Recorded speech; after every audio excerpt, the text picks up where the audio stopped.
Hello नमस्कार साथी हो, म हो आलेको पाले। तपाईँलाई गुड मर्निङ भन्न चाहेँ। आज म यस रौँ गाउँपालिका इलाम कुटी डाँडामा आइसकेको छु। दर्शनको लागि आएको थिएँ।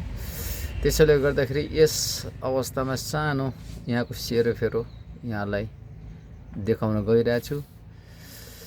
सेरोफेरो कस्तो रहेको छ भने अब यहाँबाट चट्ट हेर्दाखेरि म त प्रष्ट नदेखिएला, त्यही पनि देखाउने कोसिस गर्नेछु होइन।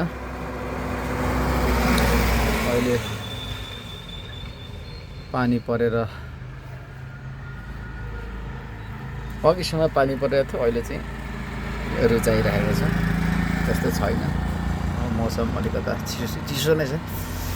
त्यसले गर्दाखेरि आउँदाखेरि एउटा सर्ट चाहिँ लगाएर आएको थिएँ, तर फिलिङ चाहिँ चिसो चिसो भइरहेछ। म गाडीमा बसिरहेको छु, त्यसले गर्दाखेरि आशा छ यहाँबाट पनि यस स्थानमा दर्शनको लागि आउनुहुनेछ।